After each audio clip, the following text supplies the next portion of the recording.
So Year 8, it's our final lesson in the advertising unit. So we'll be needing to draw together everything that you've learned over the last few weeks while we've been doing this piece of work. Let's have a look then at the final assessment task. The local council is planning to knock down the community centre in your area.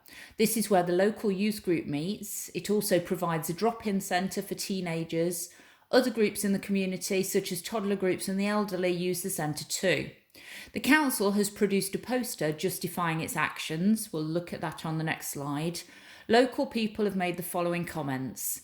The young people will be out on the streets. What do we do for the next 3 years? What about the toddler group and older people? They don't want to meet in the evenings. So let's have a look then at what the council have had to say.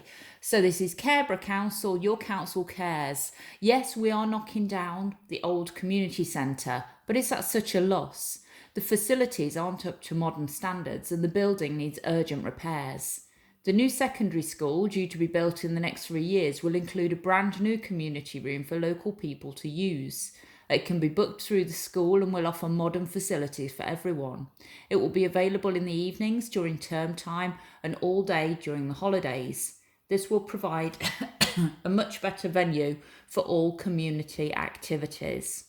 So yes, they're acknowledging that they're knocking the old community centre down, saying that the facilities aren't up to modern standards, they need lots of repairs. There's a new secondary school that's being built over the next 3 years, and there's going to be a community room there for people to use that will be in the evenings and during the holidays. So let's have a look at our task then. Write a letter to the council arguing that the local community centre should be kept open. So you need to think about those different arguments, the comments that people had made. So if we think about local community groups being able to use the community room in the evenings and during the holidays, well, if you think about those two groups, the elderly and mother and baby or toddler groups, are they going to want to go out in the evening, or is that when they're sort of settling down for the end of the day?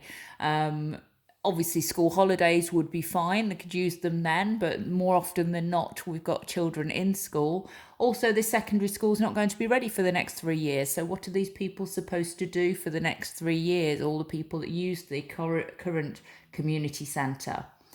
So in your letter, and we've done about formal letter writing, remember to use a formal, persuasive style appropriate for a letter to the local council.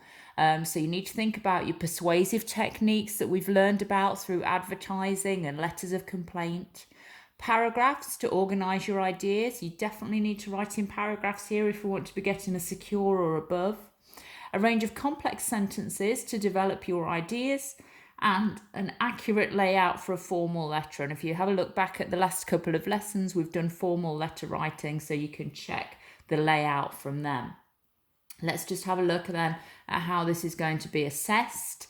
So for a highest, we need to use the full range of persuasive techniques precisely and with control. So really make sure you're getting as many persuasive techniques in there as you can. Use counter-argument effectively to challenge the opposing viewpoint. So you might say something like, you say that the old community centre is in need of repair, comma, however, and then move in with your counter-argument.